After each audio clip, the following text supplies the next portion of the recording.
Okay, sorry. Good evening and welcome to another episode of Focus on Liberia, the Literary Hour.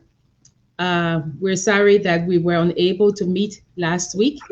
It was due to something beyond our control, but we are here now, and we're going to continue our discussion of the mystic reformation of Gondolia with our teacher and professor, Dr. K. Moses Nagbe. Welcome, Prof. Nagbe. Thank you, Jackie. Thank you. I'm happy to be here as usual, and I hope we'll have a very exciting and interesting show today. So I'm glad to be Okay. here. Yeah, thank you for joining us again. Before we start on the discussion of the book, we wanted to answer a question that was posed the last time about the author of the book, Roland Dempster. Dr. Dunn had mentioned that uh, Roland Dempster was in he was a lawmaker. He was, I think, in the House of Representatives or Senate. And I think, and this is just my assumption, that I'm thinking that maybe something happened because we looked at his autobiography at the end of the book, and he mentioned nothing about that. So I'm thinking that maybe something happened, and that's why he wrote this satire critiquing Gondolia. About the author, what we see here is that he entered a missionary school at St. John's Protestant Episcopal Church from 1926. When he was only 6 years old, he began to write. He was considered one of Liberia's eminent poets. In 1951, he traveled to the United States on a fellowship. In 1938, before then, he got a gold medal of honor for services in 1946, Knight Official of the Humane Order of African Redemption. He was an honorary member of the Liberian National Students Union. For over 4 years, he ran the Author's Notebook series over ELWA, devoted to literature, essays, and commentaries. And one of the things that is interesting is that his highest ambition, according to him, is to become one of Africa's most outstanding poets, writer, and philosopher. And I think he did that in his book that we're discussing today. So for those of you who didn't read the book, or if you're not familiar with the book, I just want to give you a framework again of the mystic reformation. And Prof, feel free to jump in at any time.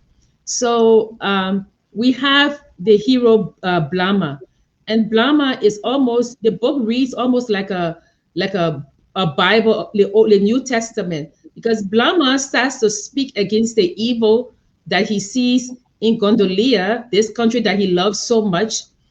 And the people take offense in Blama critiquing the country.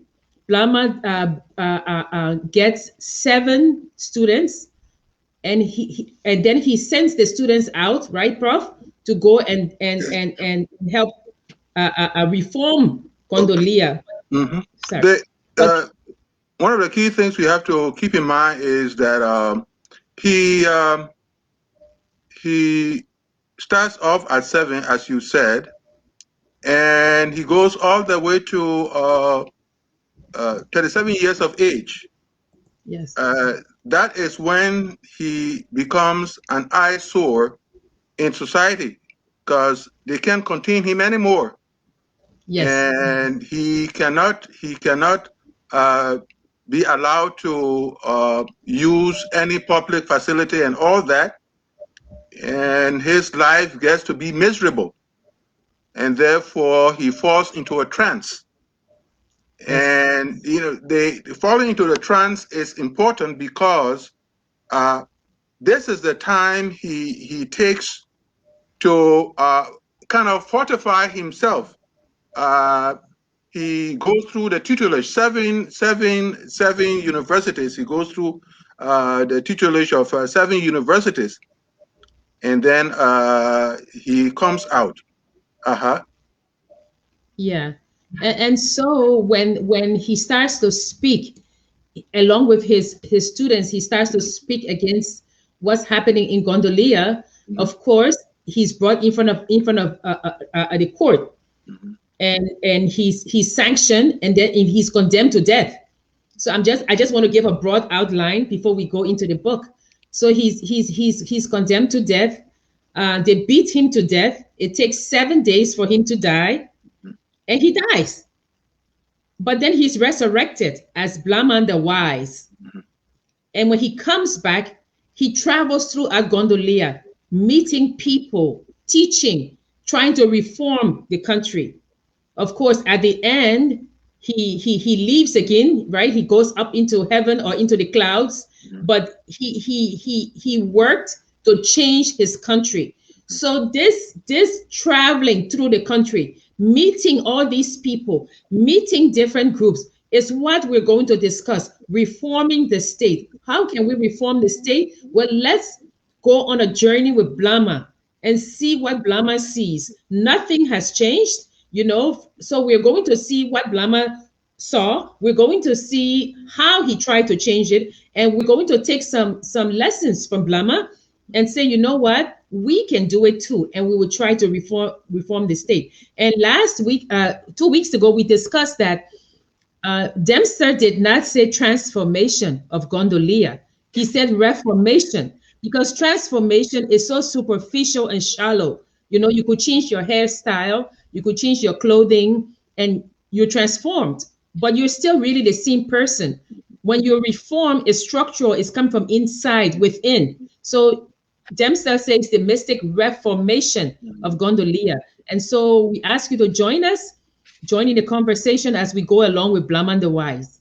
Prof, we can start. Yeah,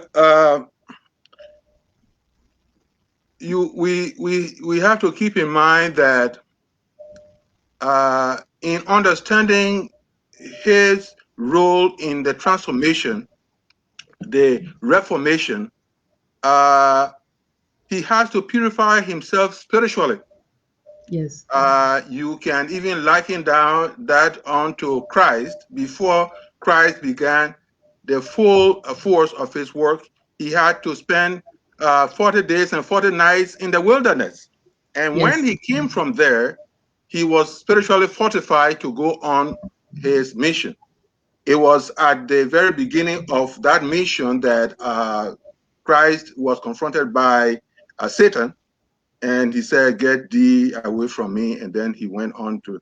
So the time that Blama spends in sleep, he goes through 7 universities, and if you look at the question of the universities, and that is where the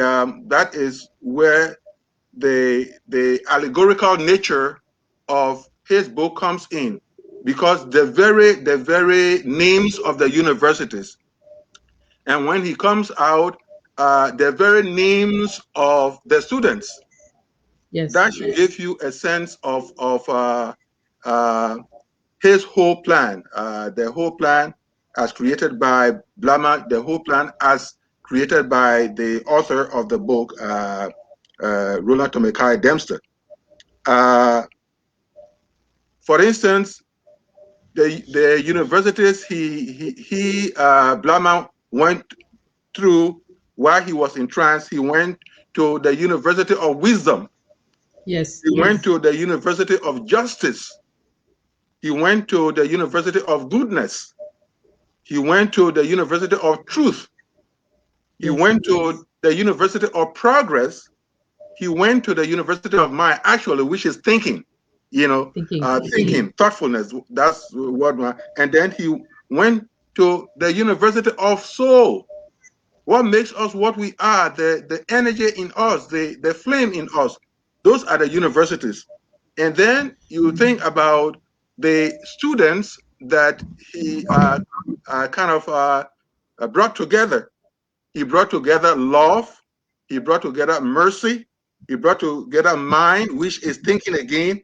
He brought together light, fair play, altruism. In other words, being generous. Okay? Being generous to people and all that. And then at the end of it all, I think some time ago you mentioned that at the end of it all is progress. So if you go looking at each of these students, you will see what the mission is. And then you go on to pairing those students with the various provinces in Gondolia. So let's look at the provinces. I don't know if you can see. I will try and look at them through. So we have wisdom, right? Which is the student the province. You talking about the students or the regions? The university, which is wisdom. Yeah. Yes, that's right. And the student that came out of that was love, right? And that student was sent to the region called Miseria. Yeah. And Miseria was with people who were simple. They were the original inhabitants. They were sympathetic, but they were unimproved. Okay. So they were just there. All right. Right. And love was sent there to help them because they were the original inhabitants, but they had no motivation. They were just there. Yeah. So even the name Miseria, misery. That was the first one. Yeah. So then the second one we have was justice. And the student was mercy. And the student went to Juvenicia. Now that one was really funny. So he went to this region, but this region was a region where the old men killed the young men because they wanted the young men's girlfriends, right? But it was in the same place that the young boys had the older women. They had girlfriends. So I don't understand how mercy was sent there. How? No, but the thing is, explain that to me. You can see Juvenicia, which is a root of juvenile. Juvenile, yeah. Okay, young people and what have you, and send mercy out there because the young people were brutally beaten. People were cruel to the young people, plain and simple. And so this student, understandably, went there to preach the whole concept of mercy. To preach the whole concept of mercy. Yeah, I just wanted to tell people that this book was written in 1953. Yes. This is an old book. So as we're going, it's a new book. It's 1953. Just wanted people to know. Okay. Yes. Which is of course good to make that point because that is the power of literature. Yes. That is the power of human creativity. The idea that someone writes a book 100 years ago, 1,000 years ago, and still that work is relevant. Why is it that Socrates, Plato, and all these people, Aristotle, all these people, we are still talking about them? It is their ideas, it is their thoughts, and what have you. The short of the long is that there is power in thinking. There is power in creativity. And literature often channels that power of human beings so well. Yeah. So the next one is, I'm sorry, I can't really see. The next one is truth, right? No, and the next one is goodness. The next one is good after wisdom, justice, goodness. Oh no, yes, the university is goodness, but the student is mind. Mind. And they went to Korea. Thinking. Yes. Thinking. In other words, a sound mind in a sound body. That's probably what we see going on in that particular phase of the book. Yes. All right. And the town he went to is Corporea, which is like corporations. Yeah. Yes. But yeah, right? You see, yes. Okay. And then you see what? They have what? Shallow thinkers. Yes, shallow thinkers. Which is like an irony. Because corporea, which has to do with body, of course, we can extend it to corporation, all those kind of things. Group thinking, you can talk about group thinking as well. Now, shallow thinking, one would have thought that someone who has a clear mind and a good mind and what have you will not be what shallow. But then, of course, we can see that is where the part of the satirical nature, that is where it comes in. How is it possible that one who is directed in that particular path is of shallow thinking? And then we have truth and light, which is really apt. That truth, the University of Truth, the student is light, and the student is sent to the region Sorceria, which is about witchcraft. Right? Because, I mean, if you are enlightened, you will not think about witchcraft. You know, so it's very appropriate, the linkage between truth and light and sorcery. Yes, sorceria. Yes. So, because Slyman tries to kill his friend with sorcery, if you remember. Yes. And then the next one is progress, right? And the person that was sent was fair play. And he was sent to Policia, which is politics. Yes. And there you see political tricksters. That region had political tricksters, you know, political backbiting and all that kind of a thing. Yes. We'll go through them quickly and then we start to explain. And then the next one was mind. And the student was altruism, egosmia, which were the selfish people. Yes, grossly selfish people. And then the next one was soul, and the student was progress. And he went to Nuia, which was receptive to new ideas. So those are different ones that we see. Yeah. So Prof, here it is now. All the students have gone to the regions, right? The students have tried. They've tried to help the people, right? But they're unable because, I mean, they tried. But if you notice, these students, that these students, when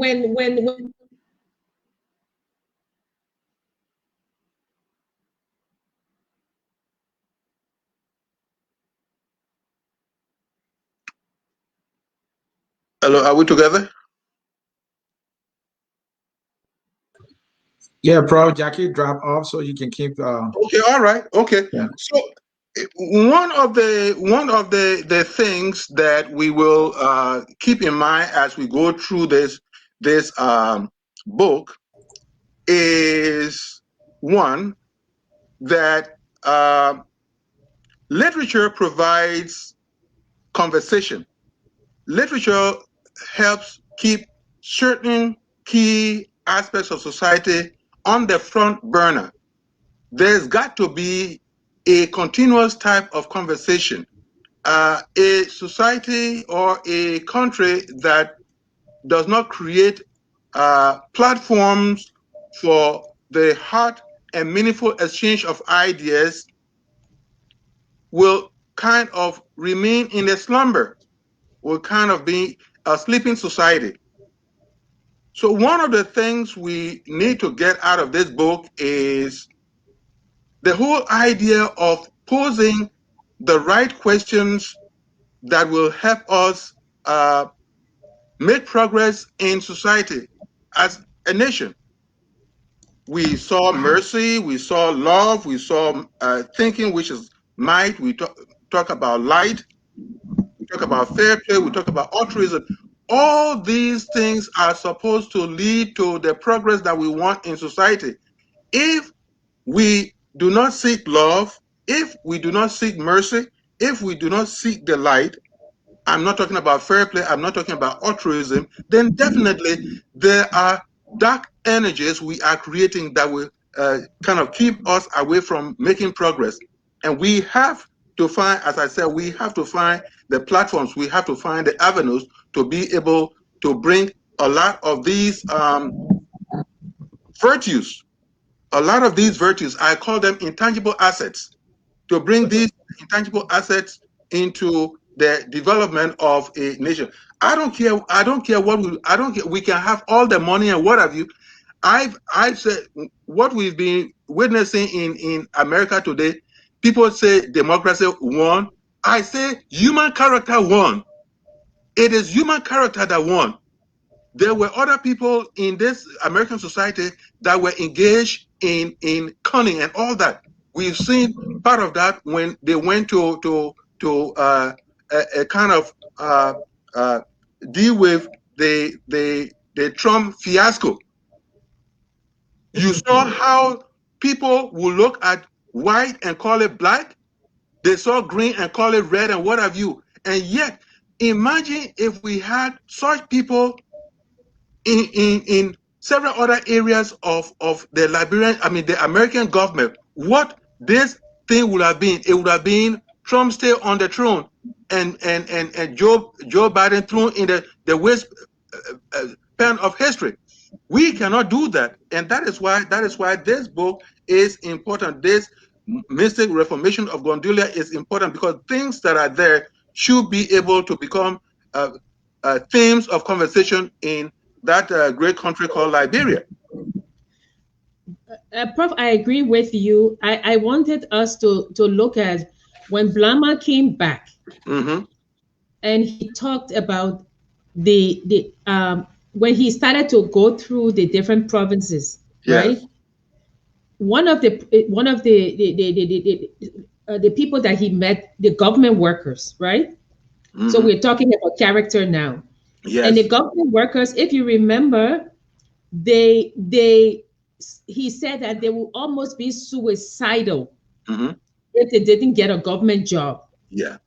And he was saying, but there are so many other things you could be doing. You know, and I read that and I was thinking, you know, and I said, why is it that government jobs are so attractive to people, even when you're not being paid what you're worth, you know? And of course, it's the perks, you know? So even if I'm not paid, if I'm the deputy minister, I have this weight behind me that I can say, if you give this to me, you can be assured that I will pay.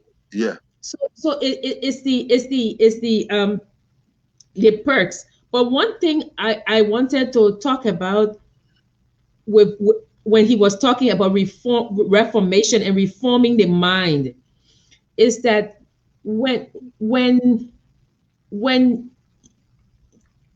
remember when he met the wealthy man who had never worked for the government. Yeah. Remember, and the man said, no, I've done honest work and this is what I can do and this is how I can live. So I was thinking that, you know, in Gondolia, like any country that is functional, there must be an aspect of shame. If you do something that's wrong, there must be a shame connected to that thing, a shunning to say you have contravened, you know, our values. But what happens to a country when there is no shame associated with that action? What happens when instead of shaming the person, you acclaim the person? So the person, you know how we talk about the African society as one of communal, and if you break the rules, you are cast aside, right? But there's no casting aside, there's no shunning, there's no shame associated, and there's no shame, and there's also no guilt, because guilt is personal, you feel it inside. Shame is, you can feel shame inside, but shame also is brought upon by the society. So I was reading that and I was thinking, you know, one of the aspects of Gondolia in the beginning is that there's no shaming. There's no, you've done wrong, you've contravened our community standards. There's nothing like that there. What do you think? That is a very important observation. There has to be a binding cord in society. Yes. And part of the binding cord has to do with the value system that the society or the country sets for itself, and who become the guardians of such value system. In the preparatory process, it is the schools. Yes. At the adult level, we have religion, we have the media. If a church or a mosque or whatever other worship center so trivializes its honoring of people. So trivializes its honoring of people, giving people because of what they can put in the plate, then there is a problem. Yes. If media houses, the newspapers and all that, radio stations and TV channels, if they begin to honor people, you know, man of the year, woman of the year, and all that nonsense, if they are doing that not based on certain principles that that honoree had been following and what have you, and therefore he or she could become a role model, but this person is being honored because of whatever he or she drops in the coffers of Yes. that media house, then that's a problem. The short of the Yes. long is that, look, even though I mentioned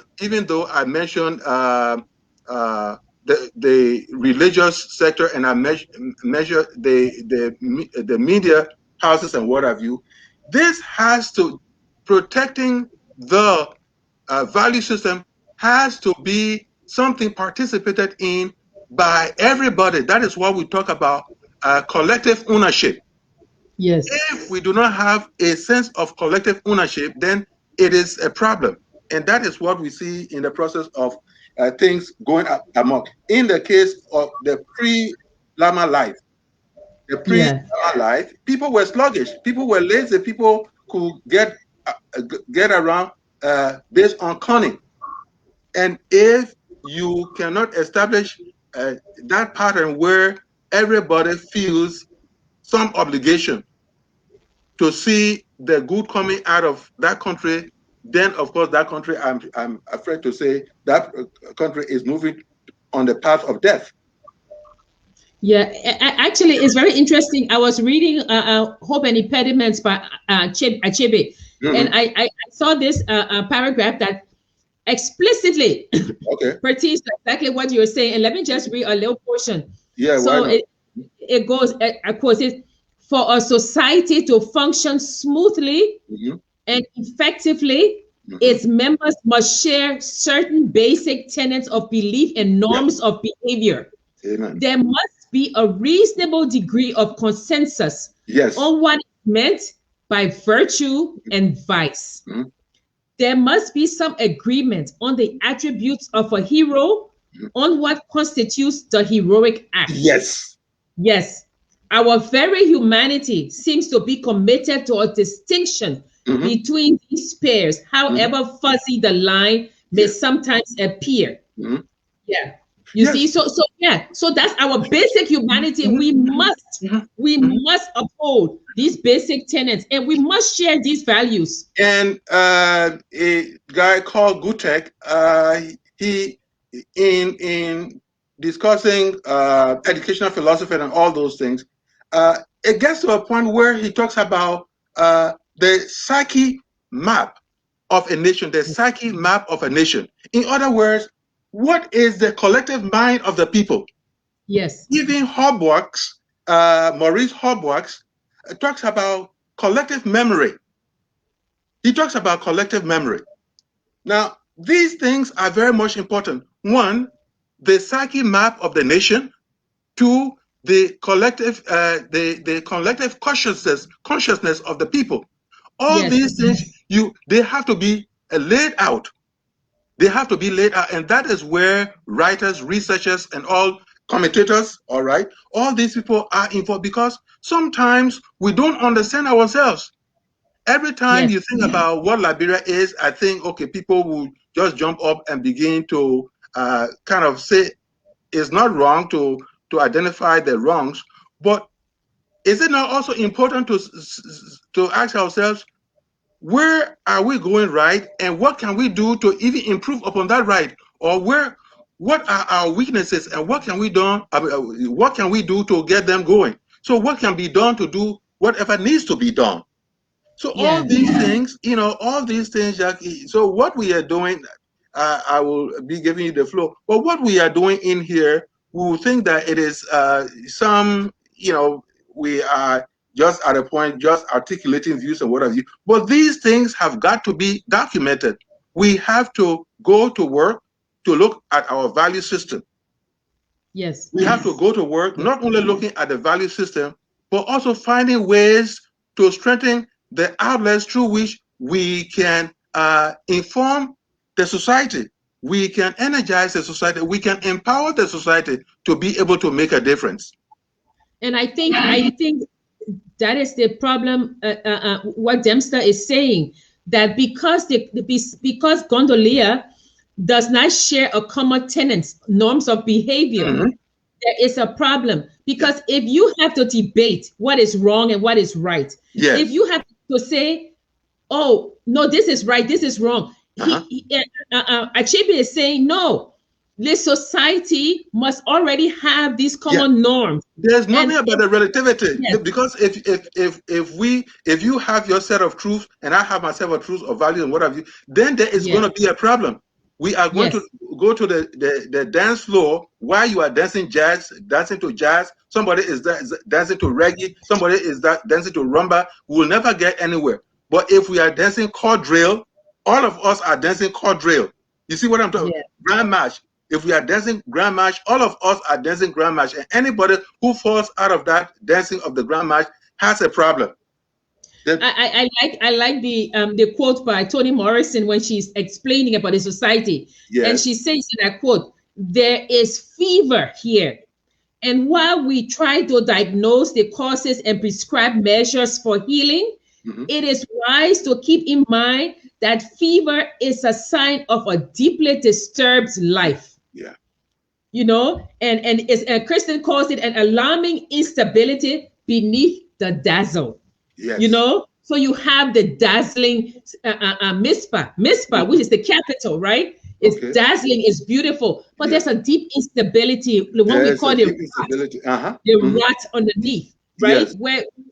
The rot underneath. So I think that's why what Dempster is trying to show, that this is all well and good, that you think is okay, but it is not. It's superficial. Yes, it's superficial. And even Dempster even explains about the churches.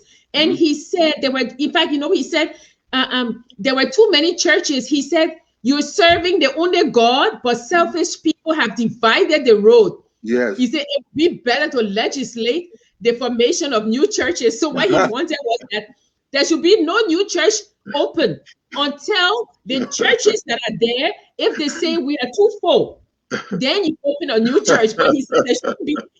You know, sometimes idealism gets to a point where it becomes an absurdity. So that's what we find in there.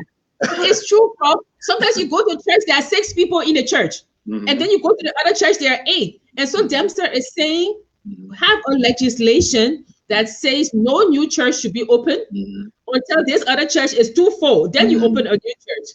Yeah, the thing.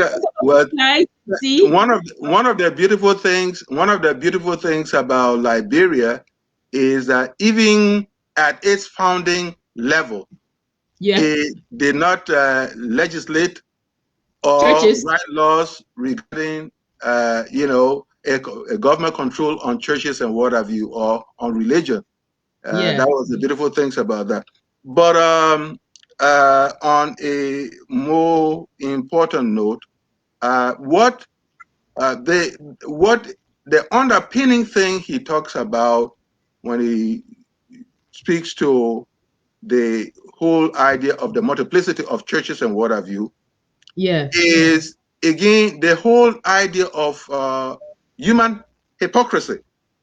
You know, if we are saying that being righteous, a society that is righteous means a society that has a multiplicity of churches, then that is wrong.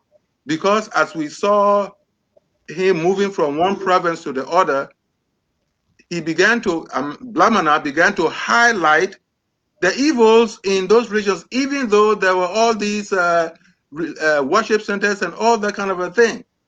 So we either be outside of religion and yet live a purposeful life, or we have to do something to ensure that we mean what we are doing. And that is what this guy attempts to point out in the book.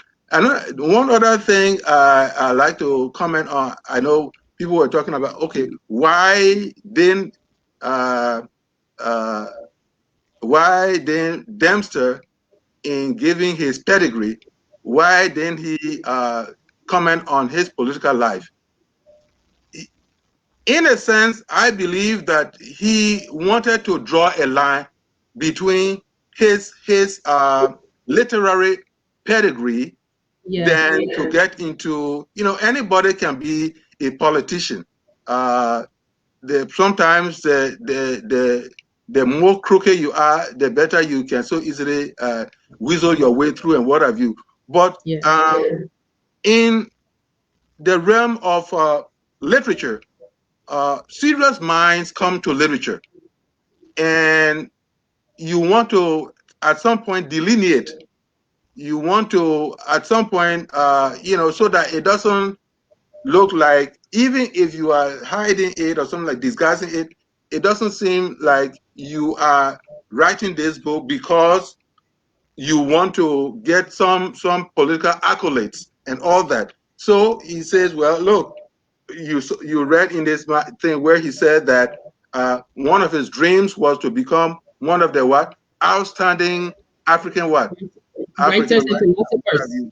So you can see that even though Roland Tomekai might have been in government or what have you, I think there was something that was churning him up, something that was eating him raw, and he had to talk about it and just let it stand on his own feet, and not to be something like the politics was the scaffold of whatever he tried to do in that connection.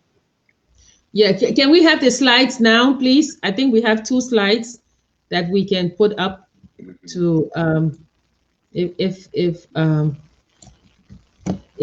yeah. So these are just some of the little quotes from Dempster, but it's coming. But Dempster, he it's like when he's talking, he said that the most important thing to change, the reform Gondolia, is education.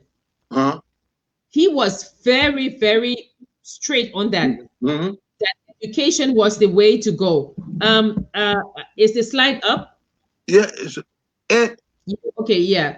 Okay. So Jackie, at the heart of it, I think this education thing is very much important. In fact, yes.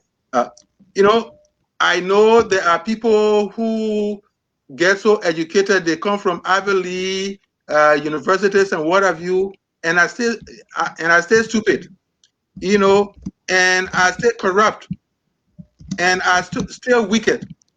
But at the heart of education is someone who understands himself or herself and understands the environment and is working very hard to make a positive difference, a constructive difference in the society he or she finds himself in. Okay? So, education leads to creativity. Education leads to critical thinking. Yes. Education leads to a point where you know what is right, and you don't hold back, and you try as much as possible to find ways in improving upon the lives of other people. Now, one of the, I know we will go on and what have you, and I will come back to this American thing all the time. What is keeping America going, even in this turmoil that it finds itself, is human character. And education has been able to contribute to that human character. We talk about worldview. In other words, how we look at life and how we look at society. Education and, of course, religious teachings and what have you, those come together to make an individual as solid as it ought to be. So education, the freeing of the mind, the cleaning of the mind, the sorting out things through the mind, education does that. And so if Dempster Roland Tomikai Dempster is focusing on education, we should take that very seriously, because without education, only few things can work. Only few things can matter in life. And I should add before you come in, Jackie, that when I talk about education, yes, we can talk about the contrived form of education, which is formal education or what have you, but education is from so many places. Education is through experiences and what have you. You have experiences. What do you do with your experiences? You have experiences to still be you know, stupid, or what is it? Here we are. For instance, we had the war in Liberia. We had the war in Liberia. The war became a part of education. How is it possible that somebody whose others saw what happened in Liberia or experienced what happened in Liberia will want to get into the crooked things that brought on the war? If you allow crooked things to get into your life and you live by that and you frustrate society, then you have not learned anything. That education you did get has nothing to do with your success in life anymore. I think, Prof. I'm sorry, my internet is unstable, so bear with me. Okay. Maybe we can have some of the comments now. I can read some of the comments before we go on, if we have some. I can't. Yeah, it says my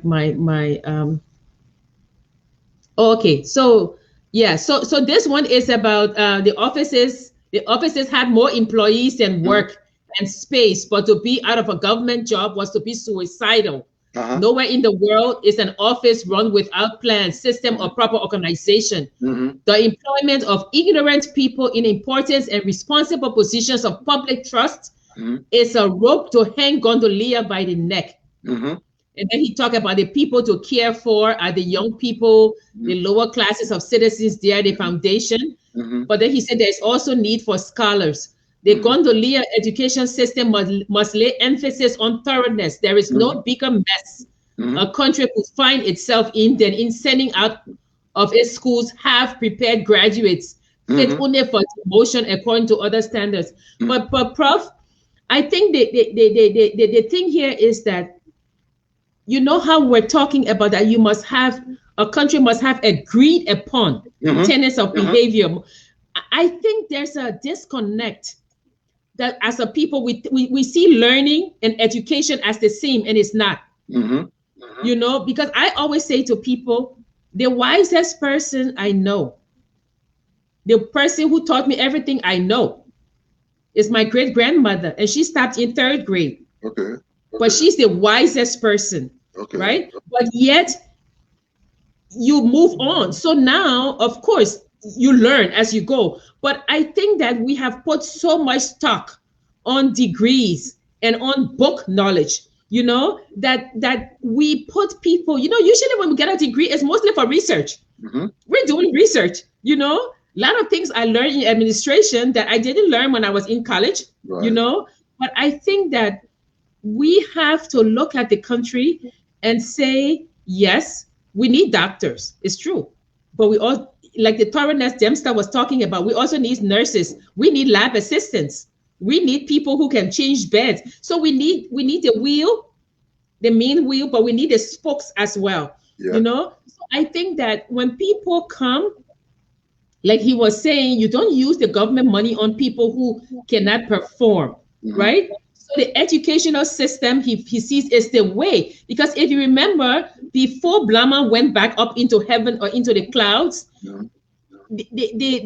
he had cultural values. He made these committees, right? Cultural values. But if you remember, he did not just make a committee of cultural values. He said cultural values. Then he made another committee of what? Theoretical and technical knowledge. Education. So he sees that there's a place for cultural values, but there's a place for education as well. And when I talk about education, I'm talking about formal education, right? Talked about I'm sorry, my computer is not showing the PowerPoint, so I have to read it. He talked about cultural values. no one lives who dwells in poor surroundings, you know, and things like that. And Blama went even so far as to say, you know, when he talked about a committee on resources, right, natural resources, and he said that, look, Gondolia has a lot of land. So people who own land, if they have like 5 years or 10 years, if they cannot develop the land, the land should revert to the government. Yeah. You know, I mean, I know that people will say this is an uproar. I know people who have land and say, oh, I'm keeping my land for my son in Brooklyn or in England, and it's 50 years. In Zambia, it's different, right? We have freehold. And Zambia, like some British countries, they have leasehold. So you lease the land from the government for 99 years. But you have like, I think 8 years to build on that land. And if you don't build on the land, it reverts to the government. You know, and that could help. So it's like Blama went through all of these things, explaining. He even, one point, he went to a home, right? He went to visit this man and his wife who were happily married. And he said, well, the family is the basic structure of a country. Yeah. And then he went to another one where the people had a husband and a wife, but they were in confusion. Yeah. And he asked, what's happening? And they told him. And so he kind of brought them back together, but he kept saying the family is the foundation of the nation. So it's like this mystic reformation. He went through every aspect. Dempster saw what was missing in society. You know, it's the way Fareed Zakaria says, no country can give itself a new past. But you can alter the future. Yeah. You know, so it's like we have this book. We know what happened in the past. We cannot go back, but this book can also serve as a blueprint, because what Dempster is saying basically is that you need to change your mindset. Because if you look at the thing, it's mindset and then progress. Yeah. You change your mindset and then progress will come. So let's read some of the comments, please. If there are comments, I as I said, my computer is acting up. Okay, so G-Play says he's watching. Thank you. Yeah, we don't get a lot of people. Oh my God, I came late because I stupidly was watching Prophet Key on Spoon. That's okay. Welcome, James. Welcome. Yes. Welcome. And if there are questions, we can take questions if there are questions to be had. Watching from New York City. Oh, Evertus Cape. Thank you. Yeah, thank you. Yeah. Yeah, I mean, he even talked about this program needs to be replayed on several platforms. Thanks. Yeah. So it's really. Yes, wow, this lady is good.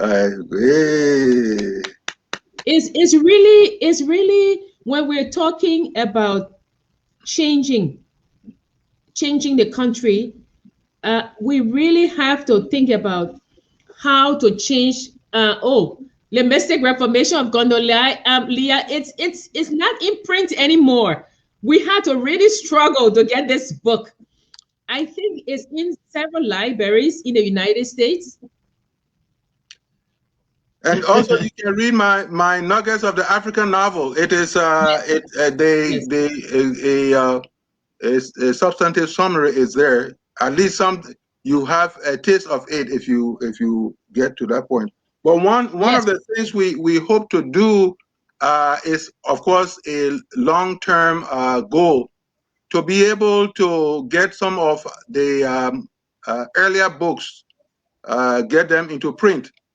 We know that the first book, 1891, the Joseph Walker's book, the Guanyapa story of an African princess, was published, republished by a professor. I think Jackie has a copy of that book.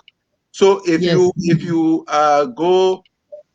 go on the internet, and many times people want to run to Amazon. Amazon is simply a platform for selling books, people. It is not the only platform. It is not the only platform for selling books. So all you need to do is get the name of the author and the title of the book. Sometimes even only the title of the book does it. get the title of the book. Don't ask me if I say I got a book. Don't ask me is it on Amazon?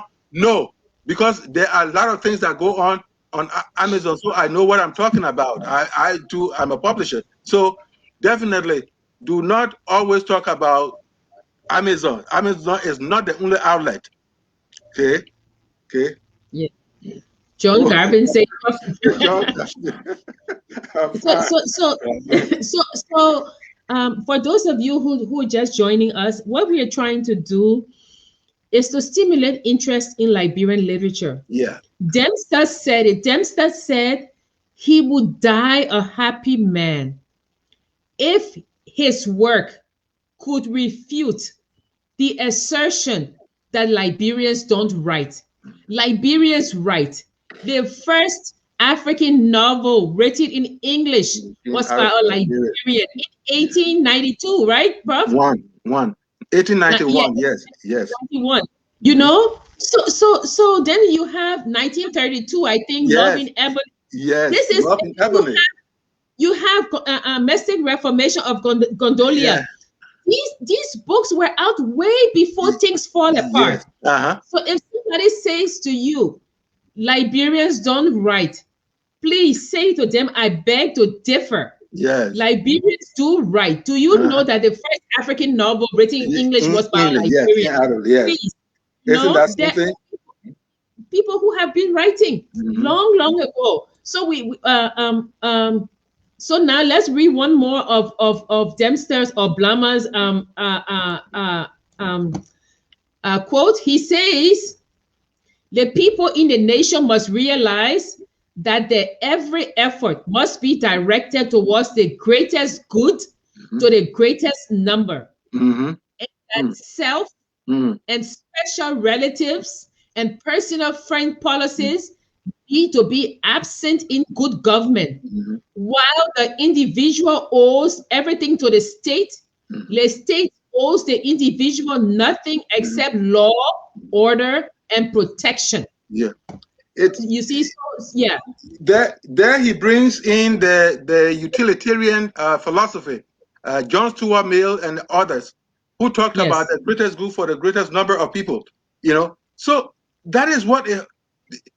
If you are a rich person, and you are the only rich person in the society or in the community, see how heavy the burden you carry, especially if you try to be nice and all that kind of thing. It's got to be something that is spread out.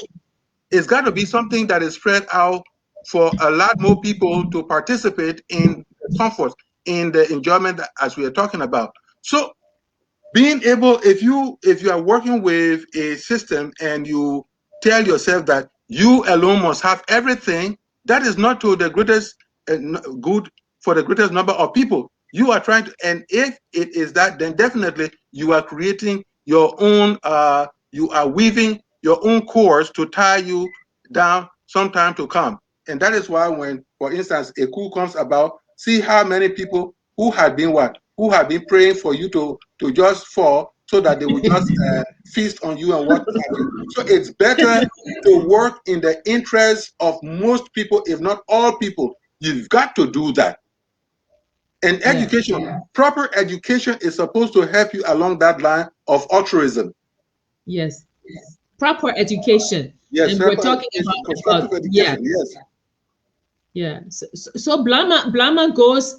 Blama brings the people together, and then he goes back. He ascends back into the clouds, and they say Gondolia was reformed. Yes. After 300 years, it was one of the best countries on earth. It became the envy of the world. The envy of the world. So this is something that we strive for. Dempster wrote the book. And I guess he was afraid of Tubman or at that time or whoever. And he said, oh, this book is not about any country. All right. But this book is about any country.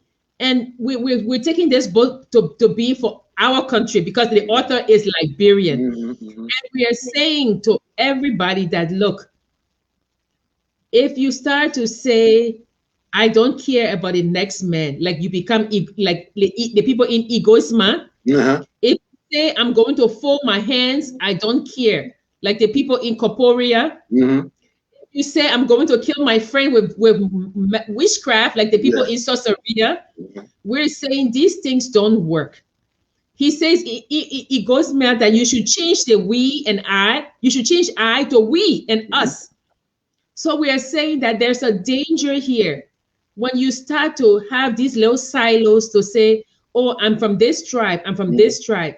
Yes, it's all good to be this tribe, but the overarching identity must be Liberian. That must be the overarching identity. We always said that the Nagbe and I, that Liberian is the house with the roof. And the different rooms are the different groups. Like Grebo has its own room, Crew has its own room, Pella has its own room, but we are all in this house called Liberia. So we must strive for the greater good. Yes. If we don't do that, because in each of those rooms, if filthiness goes on and what have you, what you have is a sick house. And who wants a sick house? Who wants a sick house? Here we are. It is because at some point Liberia was sick, and that's all the reason why so many people got out of the place there. And yet it is time to think straight. It is time to work very hard to make sure that with one purpose, observing collective ownership, we should be able to make life better. It is not wishful thinking. We've got to put that in action. And if we put it in action, so many good things will happen in that country there. Yeah. So we want to Prof, closing statements. Yeah, I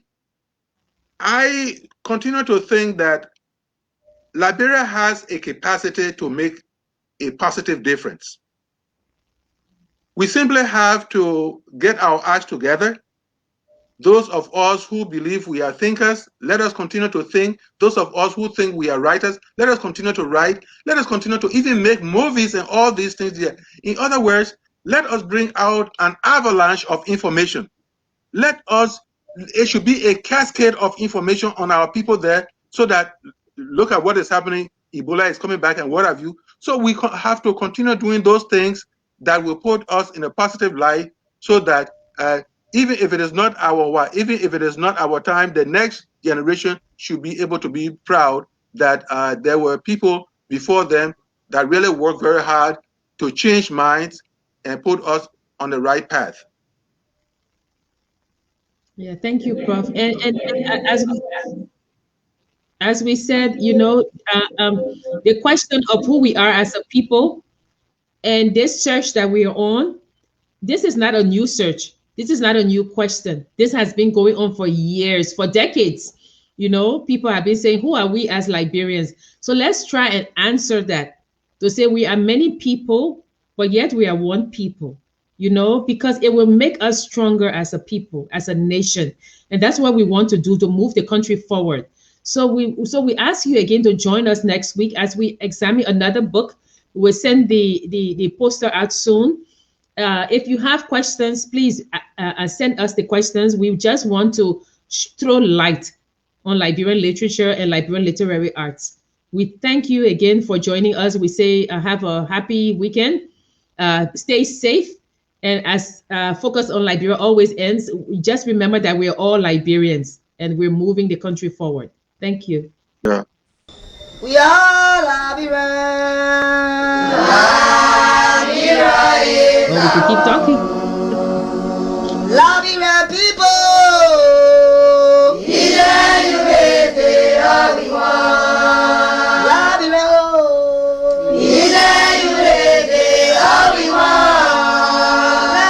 Liberia.